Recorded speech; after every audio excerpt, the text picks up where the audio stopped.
Tried to get away with it when I was in the military.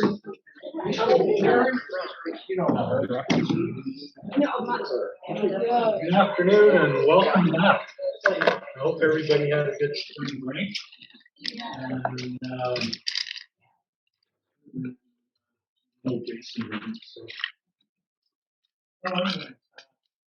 we get a motion. We respectfully acknowledge that we're meeting on the traditional and ancestral lands of the Coast Salish people who live, learn, and play. I get a motion to adopt the agenda, please. Trustee Lise, Trustee Warren. Minutes from the January 24th, 2023 Board of Education and Business Committee meeting. Board of Education and Business Committee adopt the minutes of the January 24th, 2023 Board of Education and Business Committee meeting. Trustee Warren, Trustee Schmidt, thank you. Action list.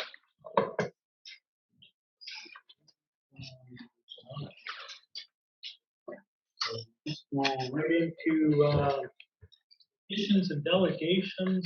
None in education. Elementary school, Mr. Ligon.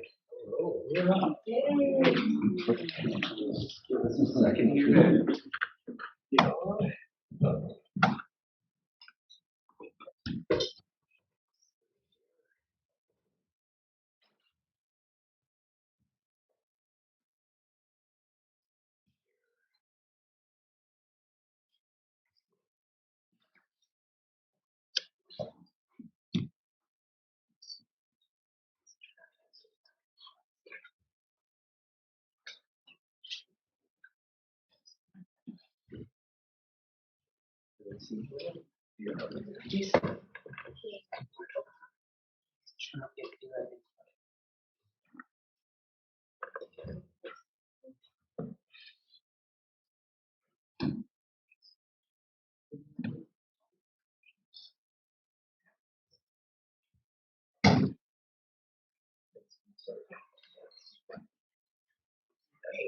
Good afternoon.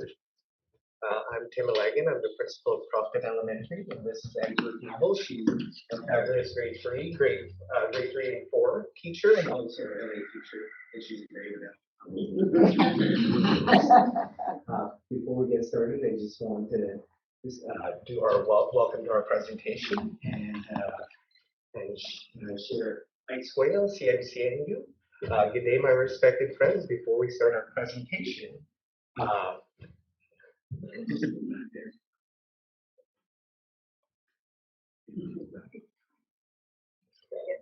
before we start our presentation, we would like to acknowledge that we are here gathered on the traditional territory of the Halkidiki speaking people, or specifically the Howitson Nation.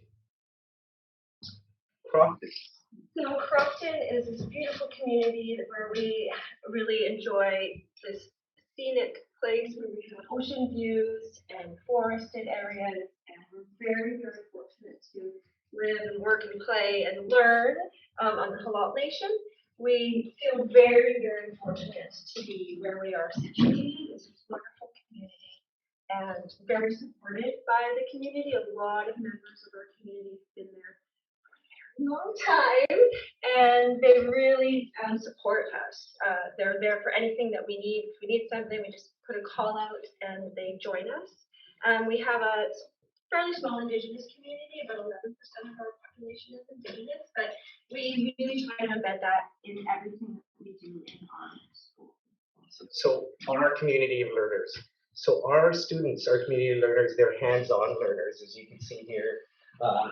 When we're doing the egg drop, if you guys remember the egg drop for physics science class, we love learning about conservation and nature, being good stewards of our environment. We honor play. We like to play in Crofton Elementary, so that picture was actually a traditional role play game, so they're doing some hands-on stuff. Yeah, and we like to build stuff in Crofton too, and race them really fast. That is a picture of our team representing Crofton Elementary on the Granby Cars competition. We are a K-6 school, so 10 divisions, kindergarten to grade 6. So this slide, we're going to talk a little bit about what we love to do. We love to have diversity and inclusion in our community, as well as a lot of Indigenous content, what I mentioned already. We do have two students here that we're going to press play, and they're going to share their thoughts, right? Well, one student and one teacher about two initiatives that we had. Oh. It's great. So my class is, and I'm here to talk about our showcase that we're going to do. How it means, it's basically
let's just have an answer project.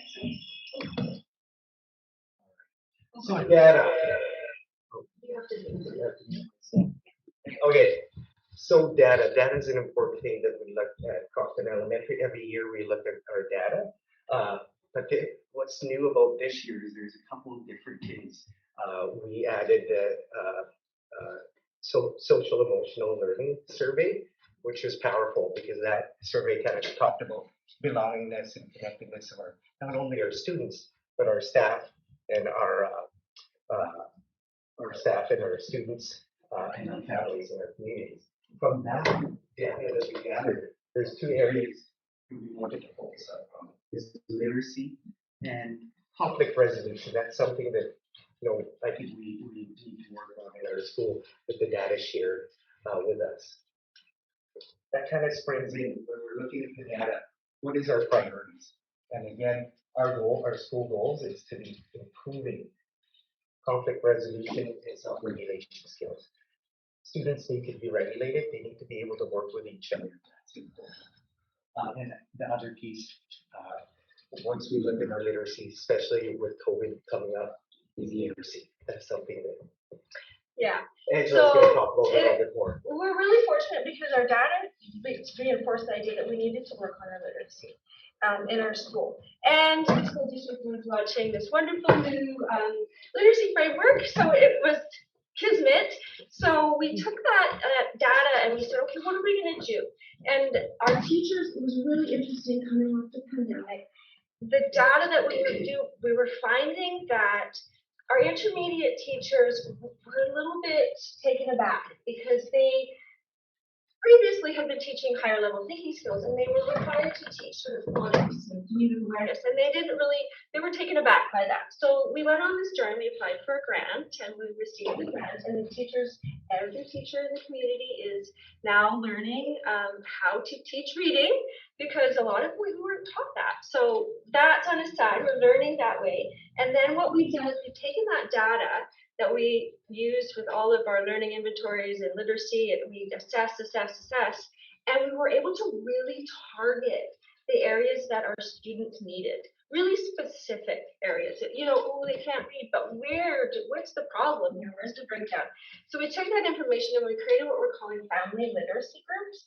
It's grades 4 to 6. We're hoping for the primaries next year, but it's a slow process.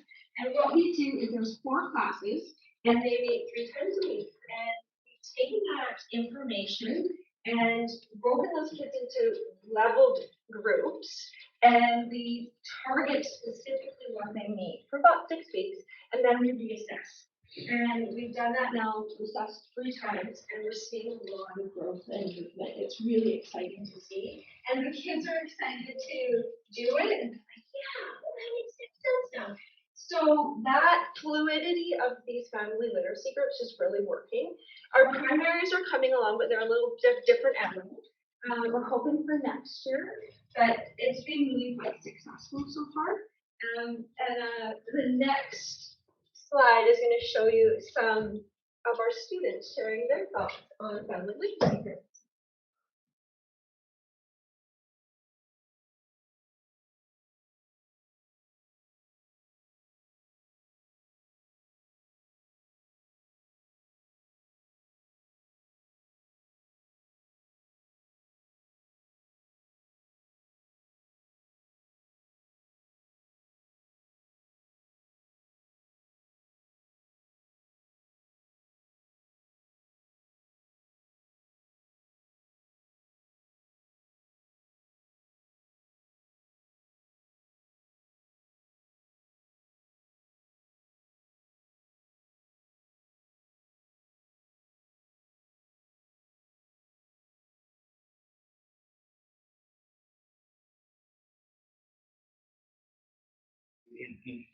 It builds on what they need.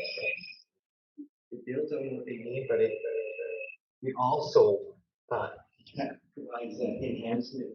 You know, when we're talking about morphology and Latin, it really meets everybody in where they're at, and kind of gives them the. And it's neat to see the responsiveness of it because it's very fluid. We have students that are working on different areas of need, and as soon as they sort of reach that goal, they move on to something different. It's fun to watch them, and they go, oh, now I'm going to do this. Yeah. So it's heavy in assessment, so we're really grateful for having the learning literacy image. Okay. So our next area that we wanted to focus on is conflict resolution. And so our action plan has 3 items here. Something that we instilled at least last year, we talked about monthly school-wide assemblies. And those school-wide assemblies is important in community building, but it's also important to kind of celebrate and explicitly share what we want kids to be focusing on social responsibility wise. What is our identity? How can we be good community members? And you know, we kind of had staff members joining in the videos or what not to do, and then the leadership students filming them and doing what to do. So it was really one of our famous actresses here. So it was really fun. It's engaging. It's meant to launch, and then we kind of leave it up to the classroom teachers to follow up on that. Yeah. So all of our teachers are trained in EASE, which is Everyday Anxiety Strategies for Educators, as well as the CALM curriculum, which is for the lower guys. And we embed that every day we teach those lessons. We make sure that the kids know the language. We talk a lot about growth mindset and what that means. And using those solutions, every teacher has a different sort of center in their classroom. I have a solution center. Some have self-rank centers, but it's all sort of, we're all working together on using the same language of like, oh, are you in the red zone, in the green zone, and utilizing those techniques, and it's really working because the kids will say, I'm going to go sit over here, and we've now taken it and we've taken that out into the playground. Yes, so one is the teacher-led, school-wide teacher classroom, and then we have the actual students modeling it. So we have WITS leaders during our lunchtime recess, which is the area that gets a lot of action from me to support the students. So we wanted to kind of target that, and it's awesome. And we have here's Leah. Leah talking about being a WITS leader.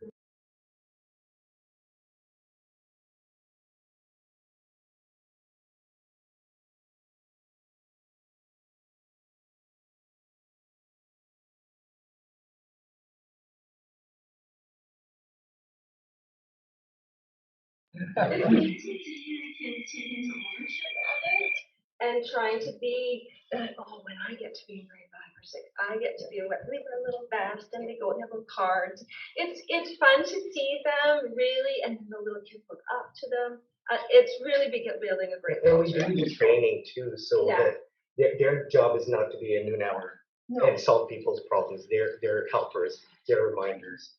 And so they help folks. And you teach them to walk over. We have solution center posters outside, take a breath, count to 10, all these sort of ideas that are being reinforced in the classroom. They walk them through that, and then if they can't be resolved, then they go to the noon hour or. So that last part is that our hope is that we instill in students the ability to be strong in their social responsibility and literacy skills, and have pride in their community. It involves being connected with our Indigenous peoples, our local Indigenous peoples. That includes being good stewards. That's includes being good community members. That's our presentation, and questions. Questions, Mr. Is it possible to take a trip out there just to observe? Please do. Yes. I want to learn more about the witch, and I like the idea that you're dealing with emotion. Yes. But what really impressed me is what you're doing with data.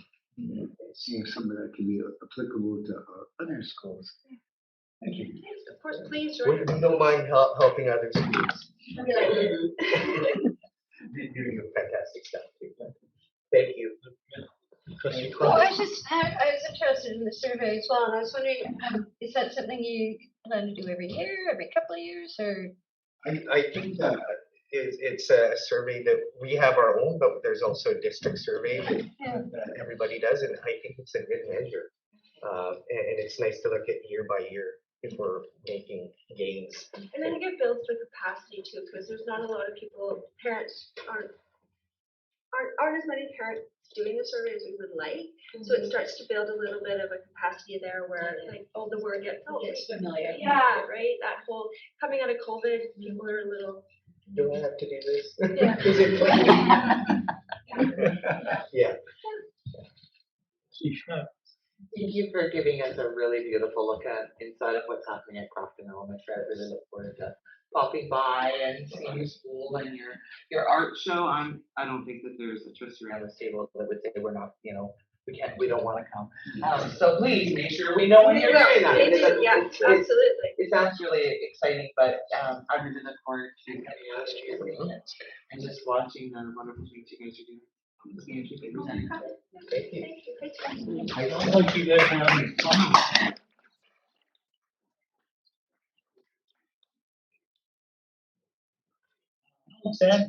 Alexander Elementary School. Oh, Alexander.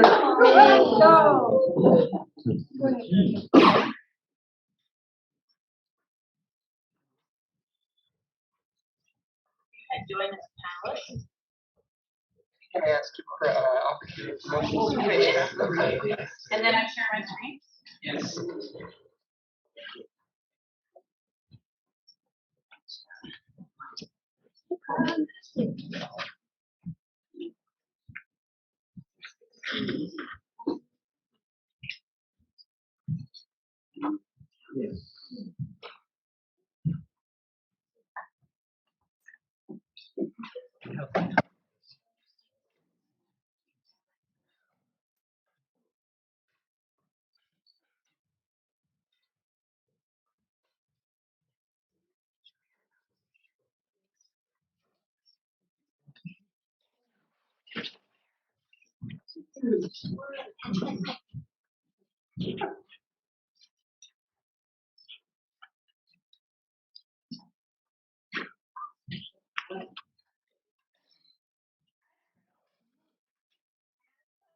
Danny Morrow. Handing out our vessel to you, I think. Yes, she is our awesome vice principal, Kelly Gervin. And this is one of our Wolfpack members. His name is Guardian, and he's going to have a few things to say in just a moment or two. So right now, Kelly is handing out copies of our framework for enhancing student learning for Alexander School. Our school is about 300 meters away, just down the road. Last week, right before spring break, we crested over 300 students, which is the first time in at least 7 years. We've had a population that started with 3. About 83% of our students are Indigenous. About 25% of our students have opportunities to have their learning supported. There are students who have require additional supports. We have lots and lots of students who receive ELL services. We have 14 divisions that aren't, well, they're pretty big right now because we've had such an influx of registrations this year. Lots and lots of families from outside of Canada have landed in the Cowichan Valley, and they're joining our school. So our school is getting nice and large. And about 6 or 7 years ago, Alexander began a journey around improving and supporting our community in making positive behavior choices and community building. And we've been working on that for a number of years, and that has sort of been the roots or the basis of where this framework that you guys have in front of you has come from. So we did that for a few years, and then COVID happened, and kind of things got a little bit confusing at times for different things. Alexander's attendance was really, really hit hard during COVID times. There was days when we had less than 30 students in attendance over those first couple of years. And right around the second year of COVID, like after the second full year of COVID, we have, similar to Crofton, a group of intermediate teachers that are secondary trained. They realize that they don't know how to teach students how to read. So along with our basis of our positive behavior support model, which we refer to at Alexander as our Wolfpack, and Guardian will be speaking to that in just a minute. We have 2 goals in the framework that you have there, one around our literacy skills for our students, and one around Indigenous knowledges and perspectives. So, right before spring break, Kelly and I scooted on over to a grade 3 tour class, and we asked Guardian if he would join us for this presentation. The reason we asked Guardian is, number one, he has been in the Wolfpack since kindergarten. Number 2, he lives right over there. He is in the Wolfpack. And for the last few years, one of the things we've done with our staff is we've asked staff to think about students who have really shone that year, especially in regards to our Wolfpack and our school goals. And last May, many staff members recognized Guardian's growth as a learner, as a Wolfpack member, as just a little human being. There's a couple stories about Guardian in our framework that you can peruse. So right before spring break, Guardian and I were in the office talking this up, and I wanted Guardian to speak about our Wolfpack. So Guardian spoke to me. I typed up everything that he said. I was printing it out, carrying it around for 2 weeks in his pocket. Oh, wow. What you see on your screen here is our front entrance. This is a bulletin board, and we call this bulletin board our wolf den. So Guardian will be referring to the wolf den at some point, and that is this bulletin board that if you've ever been in Alexander School, it's the first thing you see when you walk. So Guardian? Yes. Okay. Hi, my name is Guardian. I am in grade 4 and I've been in the wolf pack since kindergarten. The wolf pack is basically just like a whole family of people. Like whenever a new student joins, they are now part of the wolf pack. PAC stands for Positive, Accepting, Cooperative, and Kind. In the wolf pack, we celebrate on our wolf paws. Our wolf paws are these.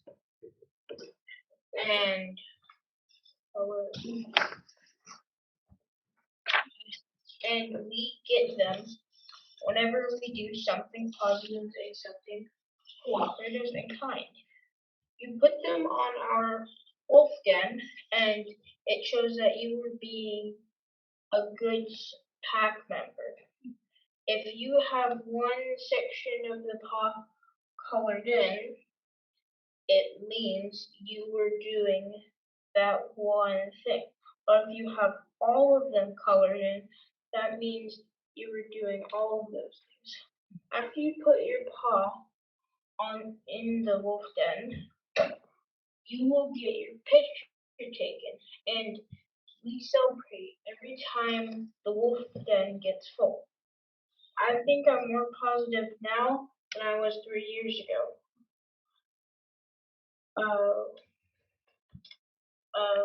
The wolf pack has helped me get more positive. Mrs. Brock helped me learn how to let go of some of the grumpiness. I learned how to calm down and be more positive to get more calm. I used to make sure I had a study. I like to be by myself when I am calmed down.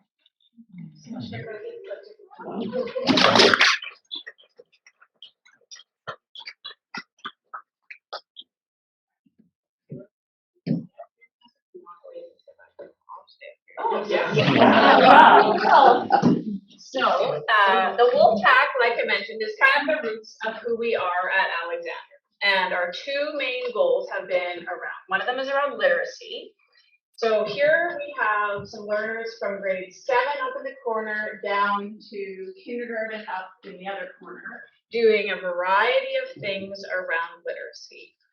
Similar to Crofton, our intermediate teachers have taken it upon themselves to use the data that they have learned through the learning inventories to make some targeted groups to explicitly teach some certain skills around literacy. Our primary teachers are getting in there in different ways with different strategies. All of our teachers have, different gifts and they're doing it in different ways. One of the things we wanted to celebrate, the data that you see in your package is from last June. So this was done last June for our festival. You have some data from this year, mid-year, mind you. So one of our teachers, a grade 5-6 teacher, what you're seeing here is a screenshot of the learning inventories for literacy for a grade 5-6 class. I can't remember which grade this is, I apologize. And what you see here is the oral reading fluency. We have all of these students, red or yellow, no greens, and a vocabulary assessment, some red and some greens. And that was done in the fall. I think they were due October-ish. Those were right around when they were due. The teacher has been continuing to assess ongoing. And you can see that lots of our reds have turned yellow here. We have, if you look very closely, we have a red that's turned green, which we're very excited about. And this is the vocabulary that's in class. So we are very excited about how this particular class of kids is doing with their learning. The teacher is involved with that grade 4 to 7 sort of targeted skills groupings. I have a little literacy group myself every day at 9 o'clock, and it's going really, really well. So we're very hopeful and optimistic that all of the literacy that we're doing is going to continue to benefit our students so that next year, these guys in the fall will have more yellows and greens. And our second goal is around our Indigenous knowledge and perspectives, which is very close to our heart. And Kelly is not only the vice principal, she's also our Indigenous education teacher. Everybody, thank you so much. This is just a quick little snapshot of some of the many things that our culture and language teacher, Claudia Sylvester, does with our class. Our Indigenous education team is an integral part of our school. They are involved in our festival creation, and this past festival, we wanted to really create a fusion of literacy and Indigenous perspectives and how we can melt them together. So the last 2.5 years, we've been really working on taking both of these things and combining them. And so the very first year that I started teaching Indigenous education with Claudia, we wanted to start on the land. The learning comes from the land, the language comes from the land, and we wanted to be outside a lot.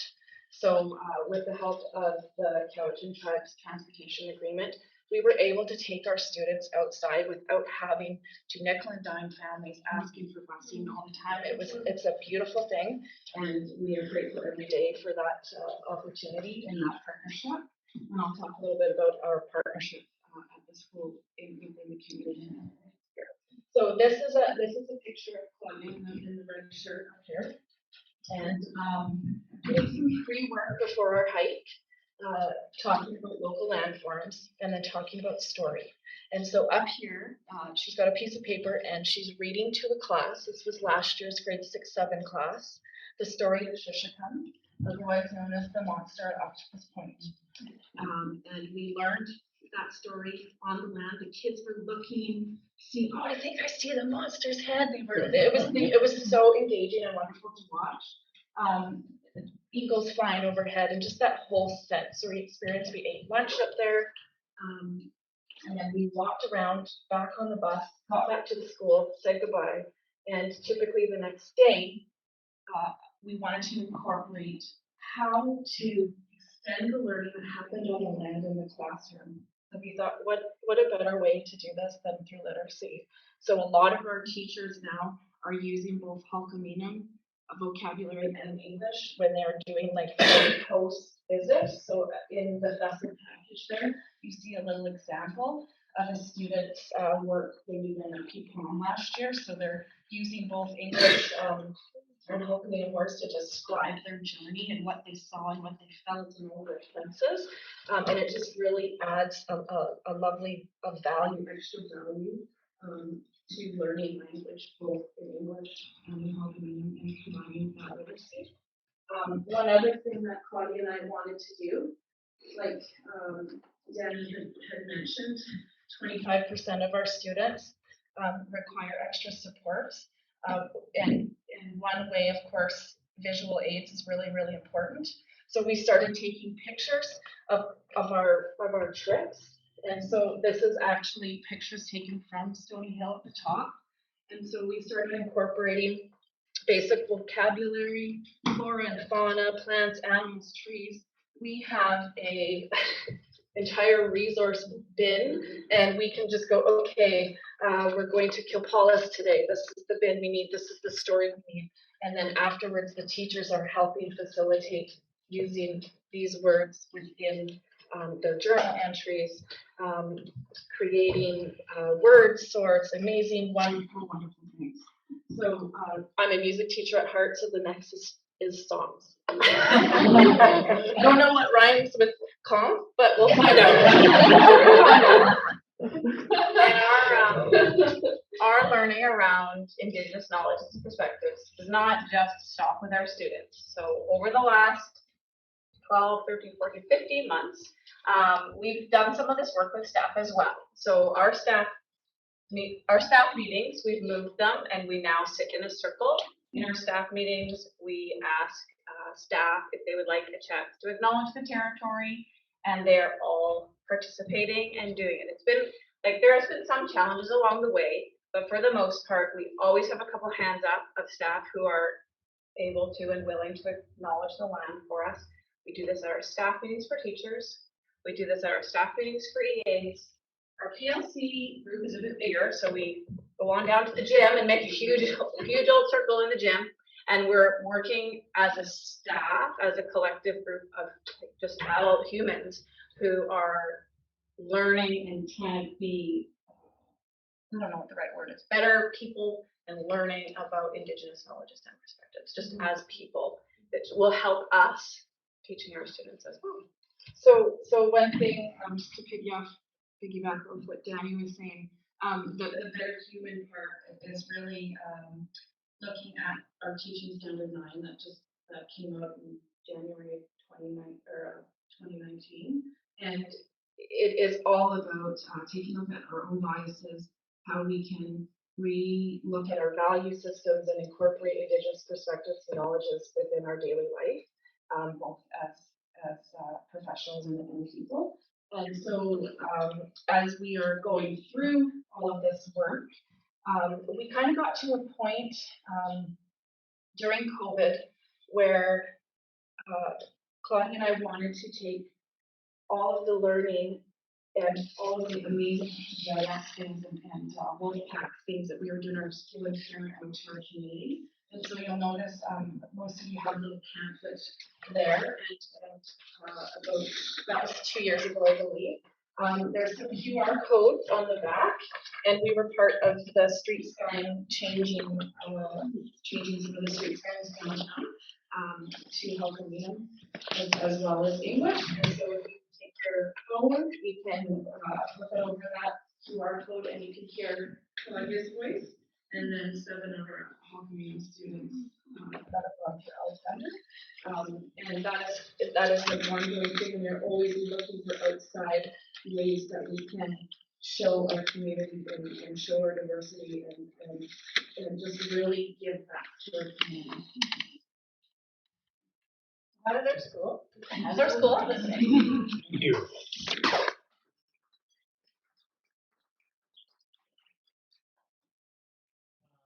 Mr. Thorne, Trustee Schmidt, Trustee Croft, Trustee Lees, in that order. Go ahead. I have never been impressed from 2 schools that I've heard data.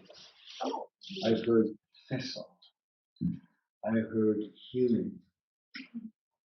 And with you both these schools speaking where you both spoke and sharing what you shared, it just makes me realize that your schools are on the road to reconciliation by using those terms and understand the value of thistle.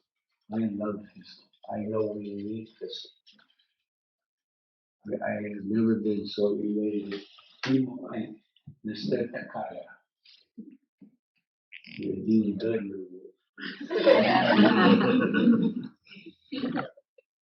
That's all I'm just, I'm not done, man. Meeting's over. Well done, young man. That was amazing, and that's why we sit here at this table, is because we want to make sure that we're educated enough to know that we're making the right choices for young men like you and so bravo. And I really look forward to hearing you do music. I know this song is my music, and I know that this for the brain music. I can't think. So, thank you. Thank you very much. And sorry, I don't have a question for you. Well, I don't know, maybe I do. Maybe I can put this in form of a question. So I was lucky enough to have had a few tours and conversations with you. And what I'm really impressed with is the depth of your understanding of your community. And, you know, over the years and with COVID, the education system kind of is lots of changes, lots of transitions all the time. And yet, when you present, I still hear all the same themes and that deep understanding of community. So you're fluid, but in a way you're not. Does that make sense? And can you tell me what it is that I'm talking about here? I think when I came to Alexander, I truly understood the value of community because, 10 or 15 years prior, I was a teacher at Quamachin. And then, all life happens. And then I was the principal at Alexander. And all these parents were like, hey, Miss Strawford, okay. So I knew that some of the families already. And that reminded me at that time how it's not just kids that we have at school. It's not just the guardians, but it's also guardians mom dad. And it's the parents and the aunties and uncles and grandparents and people who pick them up after school, and it just extends so much. And being able to work at a school like Alexander, where so many people live so close, and families are very large, and we get to know all of the members of the family, and it's great if a student is sick and can't go home. They're like, oh yeah, but he's so and so's cousin, and I've got auntie's number, so we'll call auntie. Like, it's just We'll drive them home. Yeah. Right? Like I feel like there's an extra level of service that is needed. And we just provide that because we love to build our community as well. Yeah. You're doing it for yourself. Yeah, I'm doing it for everyone. That's right. Thank you. Trustee Lisa. Thank you. So Guy, you know how your parents and your school are so proud of you. We are really proud of you too, and it was very brave of you to come today to share that with us. But what I would also love to say is that building a culture comes from solid leadership, and so to acknowledge your team for your efforts is really important. So I'm truly honored to be here and hear your story.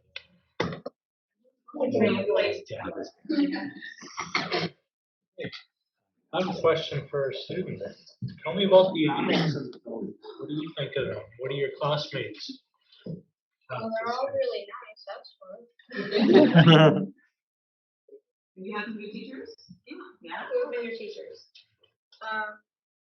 Miss Alice for kindergarten, Miss Scott for my grade 1 teacher, Miss Rachel for grade 2, and Miss K for grade 3 and 4. Good round. It'll be huge by the time I don't think grade 7. Thank you very much. Thank you. Thanks. Thank you very much. We're ready to get ourselves and Right on.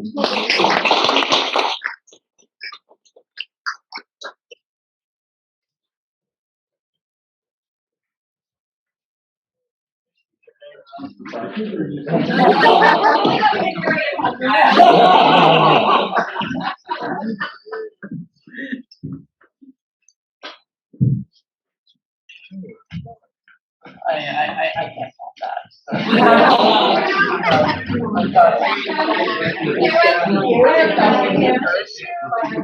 Thank you so much. You could hit Jason start next time, I've maybe. got charts and numbers and so I just want to open a window. Trying to keep it. we look boring stuff now. That's not fun. Do you have a moment while we're sort of? Even the hook to open the window.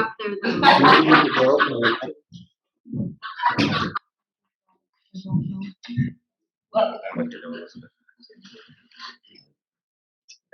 Boy, you get dressed for winter in the morning and the afternoon. So we do have a lot of financial information for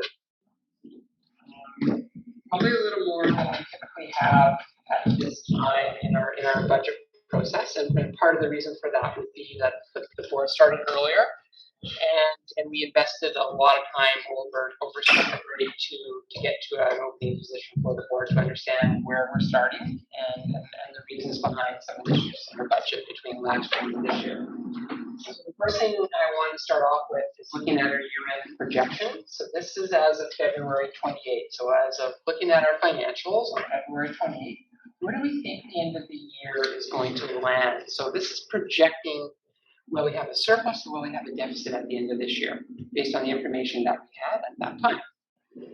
And the first part of this analysis is to show you our revenues, and currently we are about 97,000 behind, which is extremely close on $100 million. And I suspect that when the February count is known and the May counts are known, that we will be in a positive position on our revenues.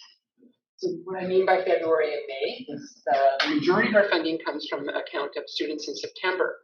But a little bit of it comes in February based on changes in the number of students with designations and the number of additions to our district distributed learning program, for instance. And then we get a little bit more in May, once again, at the number of students that are new to distributed learning. And those numbers should be above projections, I believe. So I think our revenues are coming in extremely close to position. What we had built into this projection, to this amended budget, we've talked about there being a need for an amended budget.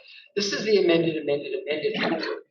Now brings in all the funding for both teachers and support staff and exempt staff wage increases. So that's under the provincial grant. I had to build that into the expenditures as well, so that we had something to compare to for targeting. Okay.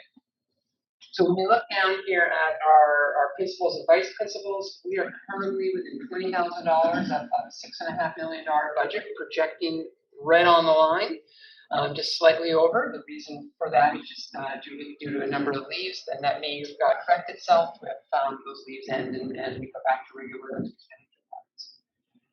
Teacher salaries, we're currently looking at approximately 80,000 over on $39 million. Again, extremely close margins there.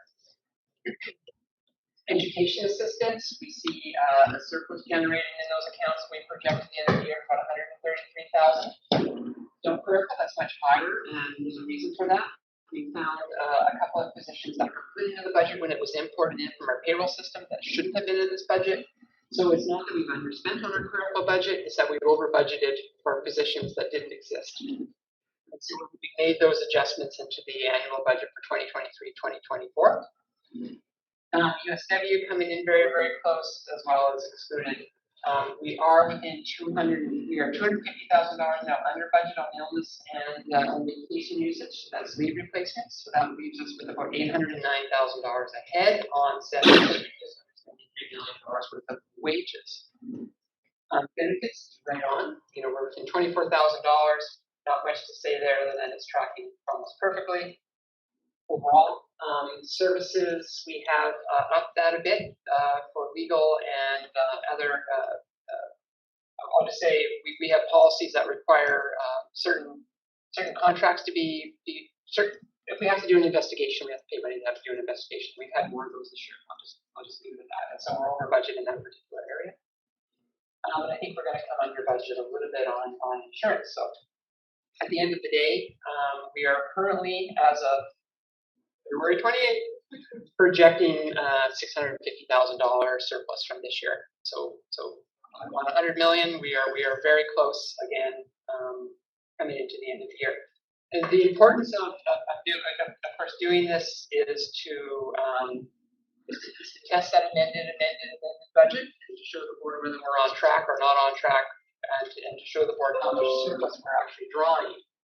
So this budget is balanced on $2.8 million of prior year surplus. Some of that is restricted and some of that was unrestricted. So I'll get into a surplus analysis. About $1 million of that were things that we had to roll over, like having debt on your credit card that you have to pay the next month. So things that we had to have commitments on, school supply rollovers, learning resource rollovers, for instance. So we're really truly balancing on about 1.7 million of surplus.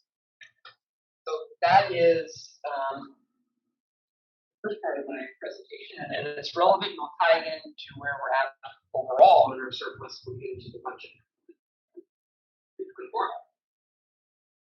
Any questions on surplus projection? I don't think it's moved that much from the last time I showed you. Okay, I'm going to stop share, and we're going to move into these.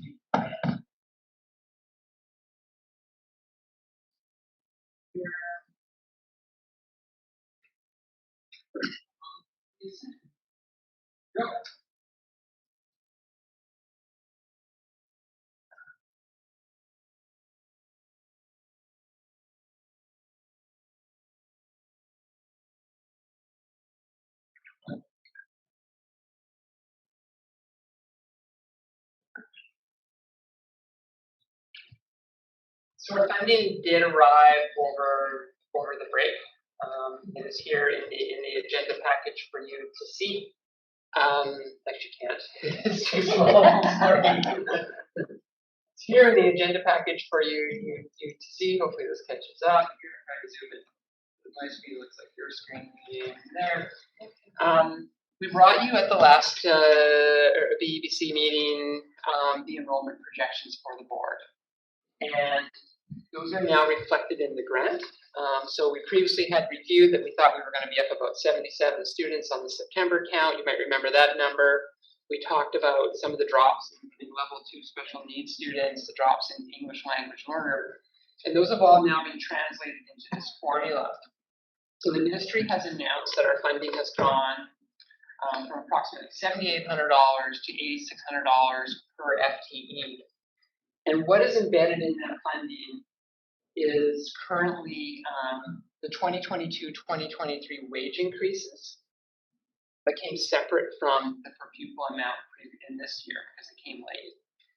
And 5.5% for wage increases for support staff and teachers only at this time. So it's when the ministry received their authority to release this funding, and we still don't have the final number, but bargaining for the 23-24 year includes something called the cost of living allowance. So it was bargained at 5.5% with the potential to go to 6.75%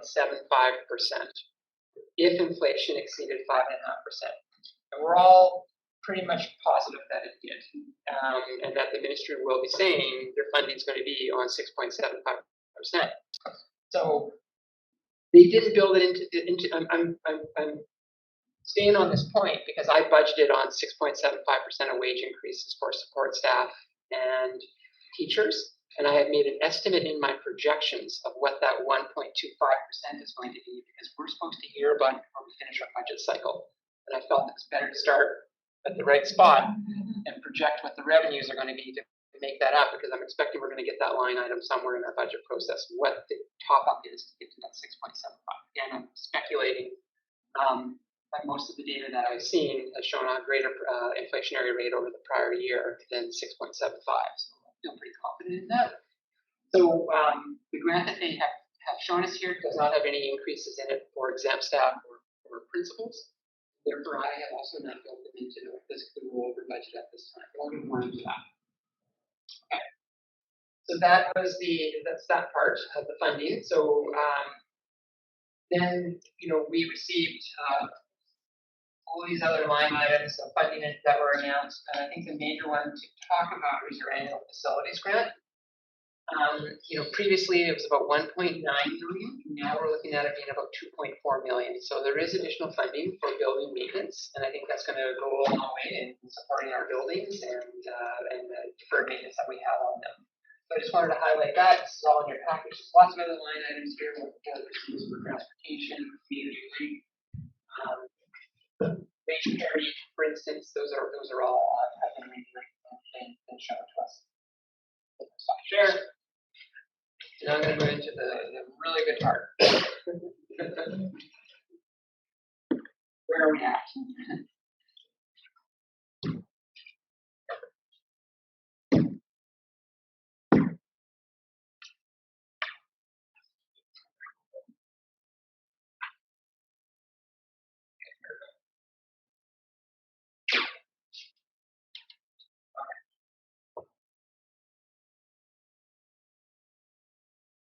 So for the bulk of this analysis, I'm going to show you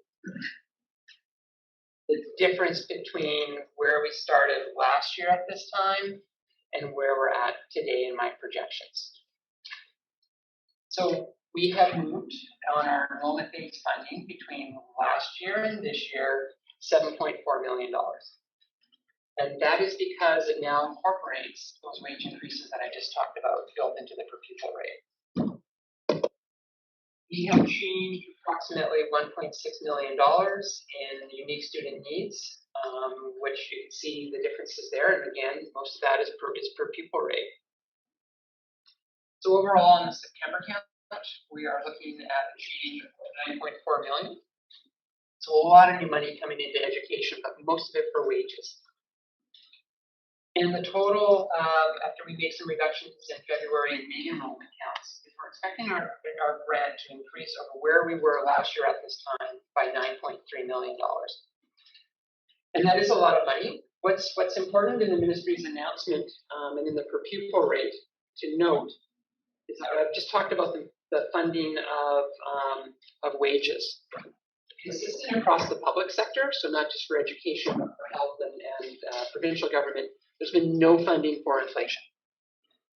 And for us, inflation isn't only those material items like fuel or supplies. We also see it in use of our benefits and our benefit plans, and I'll get into the costs associated with those in a moment. So certainly, over the last year, the previous year's experience rating of how much people use their benefit plans, like their extended health and dental, comes in and has to be paid for in the following year. We also have made some projections in regards to those benefits for those that we don't know.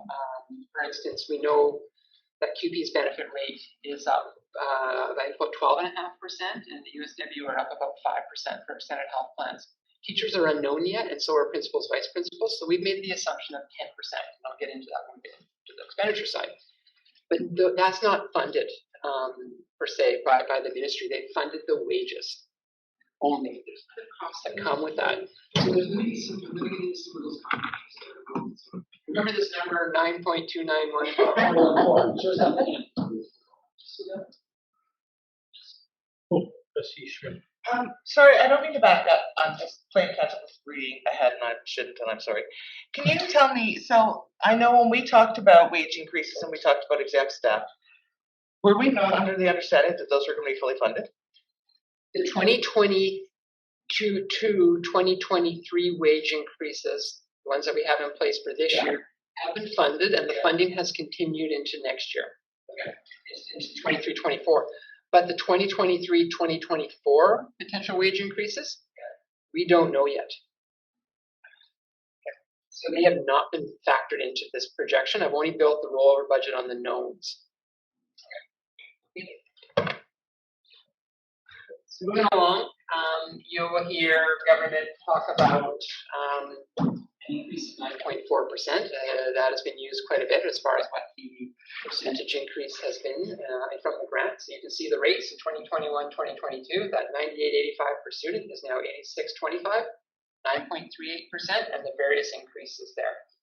So when you think about that they funded 4% for approximately the 2022-2023 increases, and they funded 5.5% for the 2023-2024 increases, those are pretty close. They funded the wages, the known wages at this time.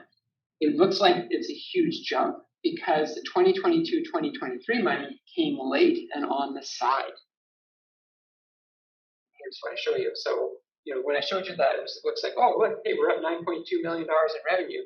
Actually not, because we had some other funding that was on the side for labor settlement. So it really nets to about 5.8 million. So that's the point of this slide here. Okay. Doing some comparison of this year to where we were last year. There's that number again, 9.291414. Over here, when we compare our two grants, the local education agreement is always dynamic and changing, and that is the billing, and that comes off of our grant, and then we bill back to the nations that we have local education agreements with. So it's an in and out. You see that number down again below. But here's where I brought in $950,000 that I'm estimating for the COLA, cost of living allowance. That's what I think government's going to fund us. I do the math on the lift that's needed to fund between 5.5% wage increase and 6.75%. So that's an unknown that I'm putting in here for now. If we don't know the COLA by the end of this process, we will revert our wages back to 5.5%. But I want the budget to be as accurate as possible for comparative purposes, because we compare to this budget when we do our financial statements, and it makes way more sense if we're paying 6.75% to show 6.75% as our increase in our budget for comparative purposes. They typically come up with that COLA. They apparently calculated it on March 21st, and we're waiting to hear. And I suspect they're at Treasury Board right now figuring out what the financial implications are of it. So my understanding from ministry conversations is that we should receive that information pretty soon. And I feel pretty confident that it's going to be the 6.75. I just can't see it not being this particular year. It's good news. Yeah. And then, between last year and this year, we already had this in the amended budget. We made a minor adjustment to international program. There you see the LEA. The big adjustment down here on the bottom is for investment revenue. So last year at this time, interest rates were not good. The Bank of Canada rates. And right now, for every year, I've mentioned many times, every quarter we get $50,000. So we're taking that up to $50,000. So that $416,000 is a positive result of inflation on the revenue side of the budget. Getting more money because the Bank of Canada rate is higher, and therefore we're getting more money in our deposits. So that number, $10,557,414, remember that number as I move along here. Yes. Not really. I'm just highlighting it. It's a written test, yes. So then, this is where the bulk of the work happens in our budget development. Is we have to look at where do we start? Where do we start? And what we typically do is we take where we're at and we roll it over with everything that we know that has changed. And I brought you that budget assumption report in February, and we went through it in some detail with all those line items. What do we think is going to happen? What's coming our way? So we know that we have higher enrollment projected for next year than this year. So we need to build in the teacher staff for that. That's a given. Like the board has formulas, and we have to staff at that level. We look at our principal and vice principals. This year we had a number of leaves that we were budgeting for. We don't think we're going to have those again, so we're not going to start by budgeting for them because that would be creating a contingency that may or may not occur. We have a slight increase in the number of students that have designations, so we have bumped up the education assistants to align with those numbers to keep the service level the same as it is today. So the board will make decisions around whether to increase those or alter those, but just to get to a starting place that's comparable and adjusted for enrollment. And you can see those changes all the way down here. So net, we see moving from last year to this year about 5.34 staff members. And that has a cost of $8.5 million. Benefits are where things get a little bit more significant when I talk about cost pressures. I've talked about our extended health and those rates, but I haven't talked about our WorkSafe. And I had hinted that our 2022 WorkSafe rate, our experience rating wasn't good. In fact, it was about 3 times more than it would typically be in a year. Now, there's a formula for how that gets calculated and brought into your premiums for 2024, and I've run that through WorkSafe BC's modeling. And that means that in 2024, we should see an increase of about $400,000 in WorkSafe premiums. And then that will start to work its way out of our formula. So you pay 50% of it kind of up front, and then you pay fewer amounts in year 2 on it, and eventually it slides out of your moving scale of this 3-year moving average. So I had to bring that rate into 2024, even though we don't have it yet. We did the estimate because we knew it was going to significantly change. So we have projected that in this budget. It's not known, but it's big, but it's based on some good calculations using the WorkSafe BC's estimator. So that's in here as well. We're going to see a new ceiling cap on CPP premiums. So currently, if somebody earns $66,000 currently, you stop paying in for your CPP premiums.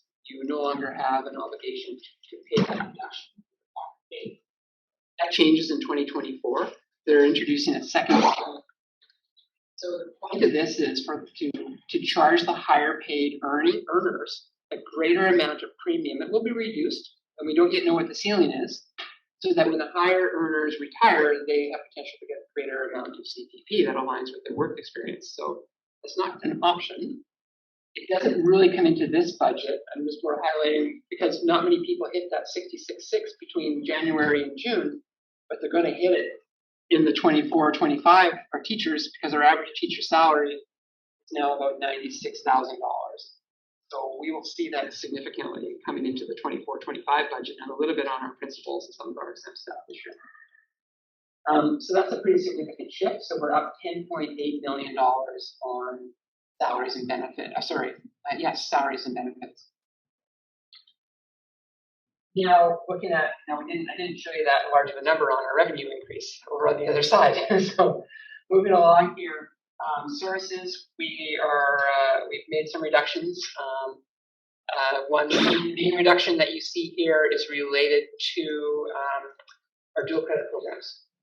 There are taking on the criteria, so our revenues February and May count because we expect to see less revenue in regards to the types of options that students can participate in dual credit. They tend to be more trades focused than academic focused, and the ministry has steered us back to the intent of the programming. So we were able to drop that corresponding tuition that we would normally pay out of those revenues. So there's kind of an in and out there. And then we had quite a bit of inflation over the last year, and I'll have a document that breaks that down a little bit, which is where we see our supplies going up by about $416,000. So here we have total operating expenditure shifting by about $11 million. When we look at salaries, benefits, and supplies. So what does that mean? When we bring those numbers in, we start off with without, if we don't bring in any surplus, just with no surplus brought in, we start up with a shortfall of 2.881 million. Okay. And that's because of those unfunded inflationary pressures. I also do note that our absenteeism, I have carried over this year's absenteeism experience into next year's budget. So we can talk about the risk of doing that as we get more into preparing. But we know that this year we have added $730,000 to ensure that we have sufficient funding to cover this year's experience of the number of people that have been off and have been replaced. So I've rolled that in. Again, as we get into budget discussions, we'll talk about the risk of that. Do we expect that experience will still be the same next year? People will still use all their sick leave at the same rate as they are this year. That's something we need to discuss, but it never seems to go the other direction. We add it a year and then it sticks, and we add it the next year, and it seems to be an ever growing budget. But that alone was 730. You add that to benefit costs of this. Through the chair to the secretary treasurer. At one point, we used to track, like, this is where we were last year on sick leave, and so we could compare where hotspots were, so we could track to see if it was increasing or decreasing. Do you still do that?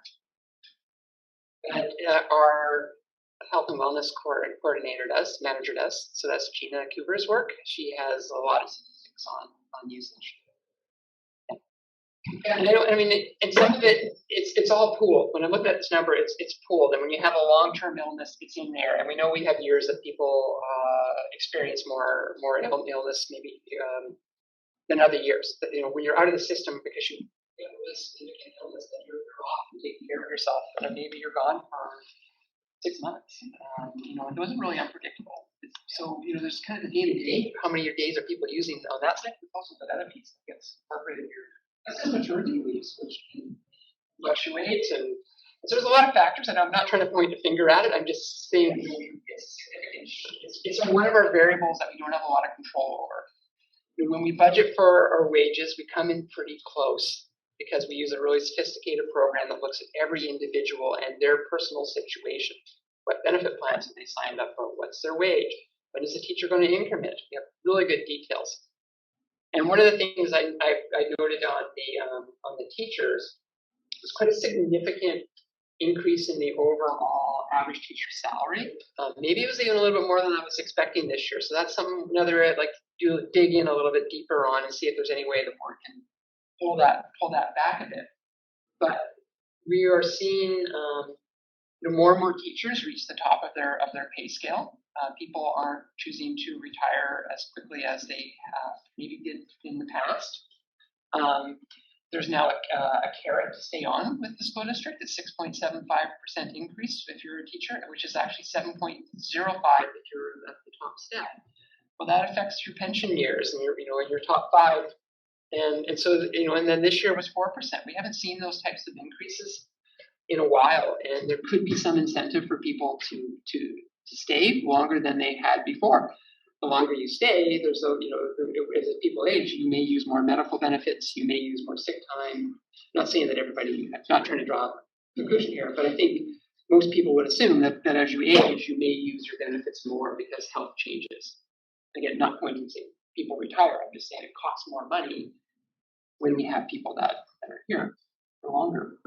So, I think, that's an area I need to do a little more detail on, but yeah, it's definitely the wage costs are getting pretty high. And so I tried to break it all down. If you had a one-pager that showed you where this all happened, here it is. There's that $9.2 million funding estimate number again at the very top. There's where I brought in the projected COLA for the teachers that we don't yet know about. Made some adjustments to ISP and interest revenue. And last year we had used at this time $2.2 million to balance teacher wage increments. So I wanted to speak about, as our teachers do go through their experience ratings, they go up in salary. And sometimes that's offset. If people retire, we lose those higher salaries, and it might net itself out. But right now we're not seeing those retirement inquiries. Teachers for increased enrollment, $500,000 there. Our average teacher cost with benefits is now about $118, which has really shifted because we've had 11% of wage increases in the last 2 years built into the budget. Overall wage increases of $6.9 million. Staff benefits, I talked about WorkSafe and the effects on CPP and EI. Okay. You guys, as you have more higher wages, you have higher premiums. You can tell workers hit those caps. There's $1 million there. There's $1 million that's tied to pension benefits. Health benefits are up about $303,000.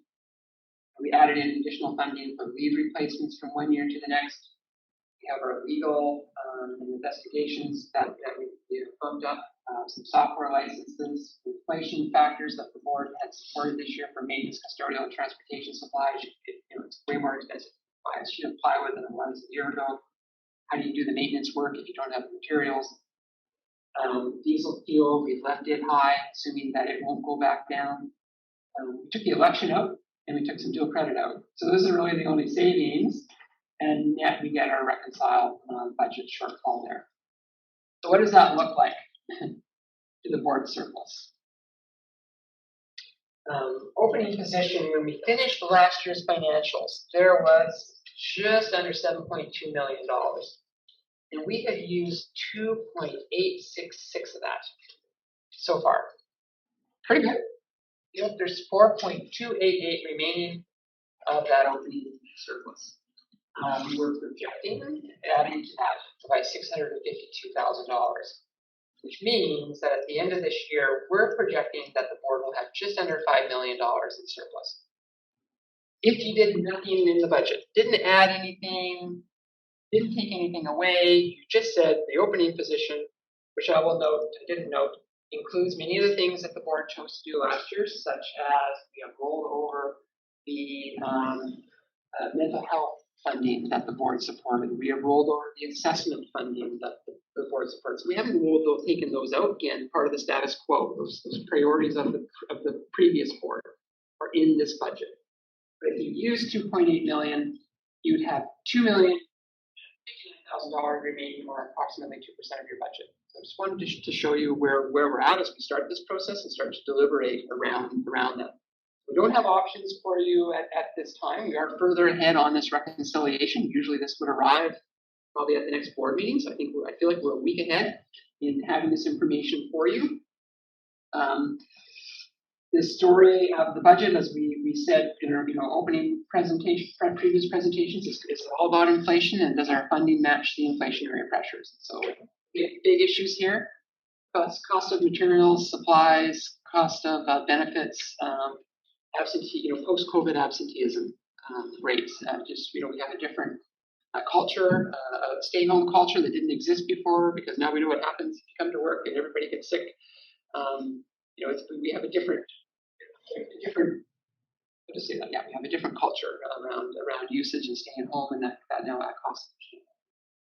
So that's it. That's what I have for you for this opening position on the budget. Open to any questions or comments that the board may have. I know you use the word risk. Every year we take the risks, but I've been very satisfied with the staff done. But yeah, when we first came on board almost 9 years ago, when we were under funding protection, we fought our way through that, and thanks to all of you, we were very borderline successful. So I have every faith that I think we need to hold a small 2024 budget, because we're looking at the decline, and that's where we need the alert so that we don't exhaust any more of our stuff.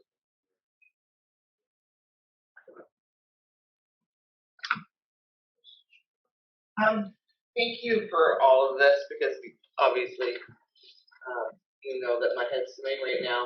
I can see the remaining surplus of alleviates over $2 million. It does have me a wee bit nervous, considering we're spending over almost $3 million to balance the budget. So I look forward to supporting our opening position, so that we can maybe protect us, so this board doesn't have to go through any cuts, and that maybe we can spend money wisely so that we're still protecting the staff we have in place. We don't have to do what other districts are having to do right now, and that's making those hard decisions. So thank you for your hard work. I really appreciate it. It's given me a lot to think about.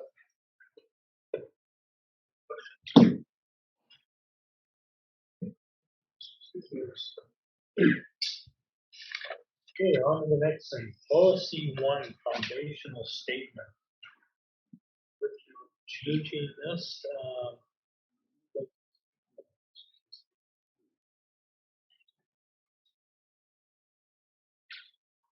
I have to speak.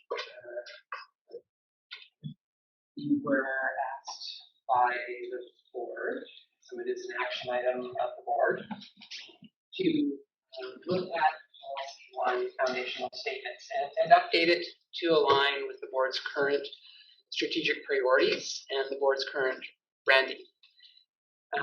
So we have done that. But we've changed it up a little bit. So what we also added was right away, we didn't in the previous foundational statements have an acknowledgement of territory. So we thought that was an appropriate addition to propose to the board. We then started to align to the strategic priorities. So our story, this is straight out of the current strategic priorities, our mission, our learners we value. So we didn't do anything new or invent anything. This is already the board's strategic priorities. And then we moved to the logo design, which just needed to be updated from the previous logo. But we also have, we kind of operate under the two names now. We have our common name, Cowichan Valley School District, or our brand standard name, or the way we identify ourselves. And we have a legal name. So we didn't previously have the common name in this policy.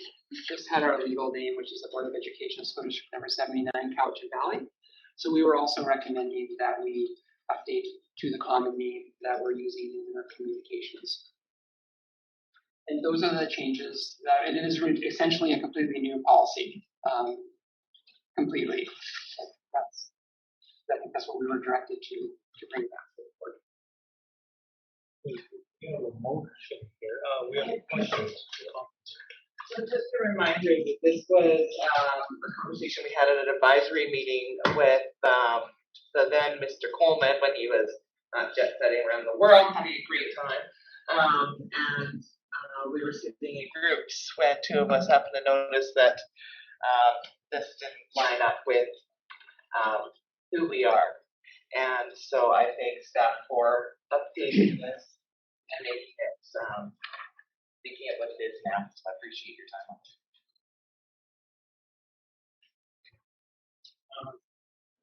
For anything else, we have a motion here.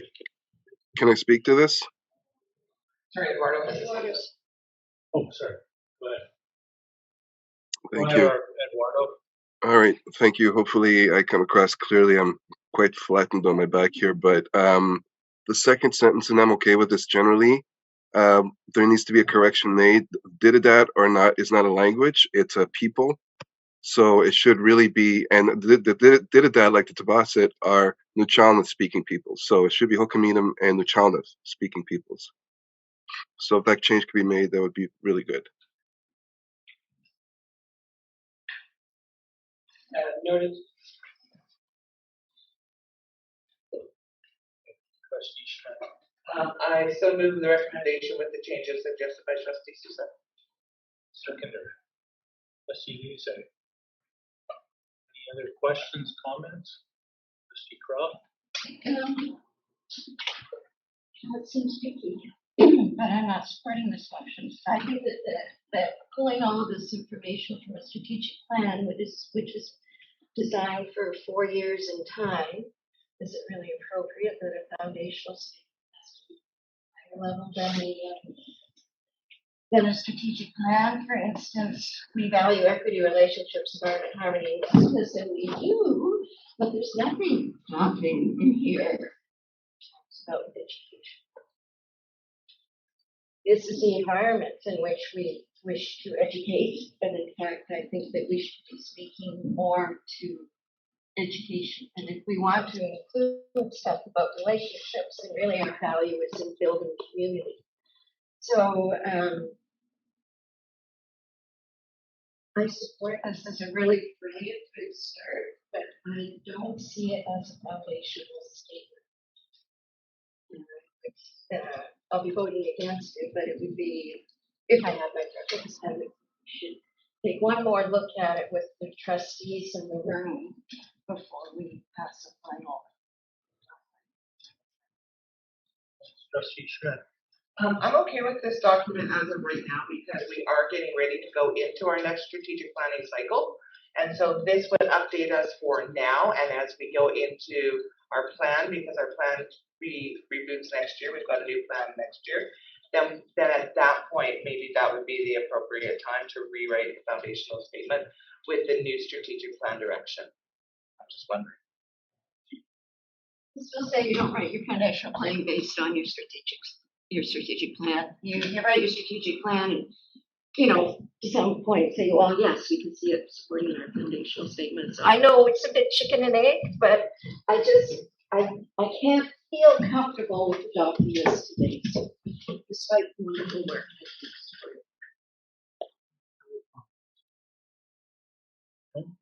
Sorry, did I say Robin?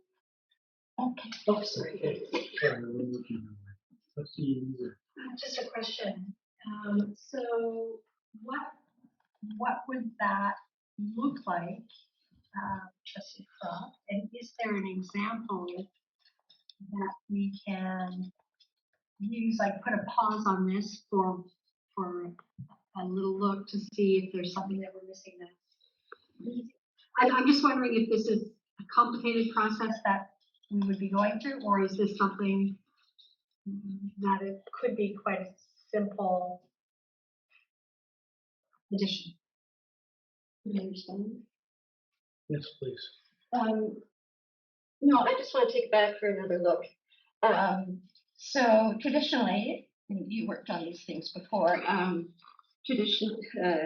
many instances, an organization, the board will have maybe a little bit more direct input on this particular piece, the current board, rather than, I just feel like none of us have actually spoken to this. We haven't had a conversation specifically about this. And I would just like to have that one more conversation. I don't think that we're in a hurry for this, as far as I know, a foundational statement. I don't think anybody's waiting to make any decisions or budgeting based on the statement. So my I feel quite deeply that it just needs one more look. I'm not talking about putting us through a whole retreat or a facilitated thing. Yeah, so that's where I am. So no, I don't think it needs to be a complicated thing. I'm talking about in my head one session. First meeting, trustee Chu. This does talk about education because in not so many words as here it is, but beyond education, preparing our learners for the world they will create. That's what we're doing. So it does, in my opinion, speak to education. Trustee Schmidt. We did have a short conversation about this where the board agreed to send it to staff to bring us back. Yes. So I know that we directed staff to do this. So I just want to be clear because the board did have input and the board chose to send it to staff. So I just wanted to be clear on that, that's all. Yeah, sorry, and I appreciate what you're saying. I'm just saying that we didn't know, we didn't specify at that time when it came back to us. Would it be coming back to us as a draft to work on? Would it go to board planning? Would we have more input? And you know what? We just didn't consider that at the time. And so I'm sorry if this feels like late to the game, but that's what, that's what meetings are for. So I respect that everyone paid attention to the process. It's just now that it's here, I just feel like there's a wee piece missing at this point. And you know what? If we're going to have to redo it in the fall, then why are we doing it now at all? So I'm just saying, if we can get it right on this time through, let's do it. Any other comments? Hey, there's a motion on the table. All in favor? All opposed? Trustee Souza, we can't see you.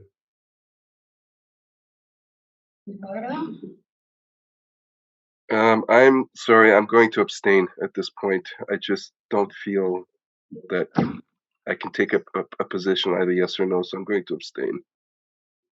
Yeah, motion defeated. This goes back to staff. We need a motion to take a motion to. I don't know if it Trustee Schmidt. There's no point in sending it back to staff if the trustees want to have some time on this. So maybe now that the trustees have said that they've asked staff to do this, they're not satisfied with what staff's brought. They would like some additions, so maybe this needs to go back to another conversation where trustees can have their input and then direct it back to staff after trustees have made their input on the document. Yeah, but it still needs an action today, right? Trustee, sorry, Mr. Sanders. No, I think we have an action that staff work on this and bring it to the board. We've done that. That action's been completed. So it's now up to the board to do what you want to do with it. So you haven't chosen to move it into formal policy. I don't think you need a motion to work on the document. Okay. So we're good. I'm sorry. Does at this point feel like you have enough to walk out of the room with this, or would you like any further clarification? Obviously, we have to go back to having a conversation amongst the board. Well, let's set the table, no time like the present, because staff has done their work.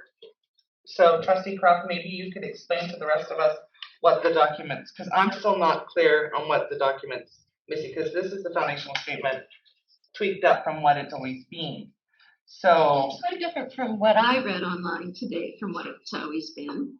so that's why I'm just looking for clarification as to what changes you want to see made to the document, because I'm not clear.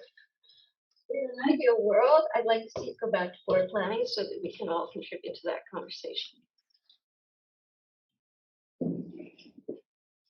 I'm not saying it's going to be hugely different. I'm just saying that we haven't had the conversation. Sorry, Joe. That conversation, we knew this was coming. And it was accepted. And went to staff, it's come back. We knew it was coming back.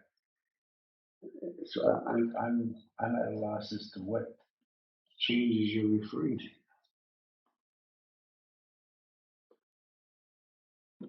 Right. I'm really not referring to changes, I'm referring to process. So, this is the first time I've seen any content come back on a recommendation for a foundational statement. And, I just don't think it would be that much of a nuisance, but I honestly just didn't feel that as a group, we crafted this foundational statement. Let's see, sure. Well, the board directed the staff to do it, not the board to do it. That's why it went to staff and the board chose not to do it themselves. But I would suggest that April planning is our governance training session, so we can't do this in April planning because we have a speaker coming in to speak to the board. So maybe we can move it to the May planning where we can have a conversation regarding this statement. Does that work, Trustee Brown? That's exactly what I was looking for. Thank you. Thank you. Okay. Next, and highlights of the February 21st, 2023 advisory committee. We accept these. I have to tell you, normally I get to say a few nice things about everybody. It was a while ago, so I will have to save my clever and kind of comments for the next one. Okay, second. Schmidt, all in favor? Okay, motion to adjourn. Schmidt. BEBC.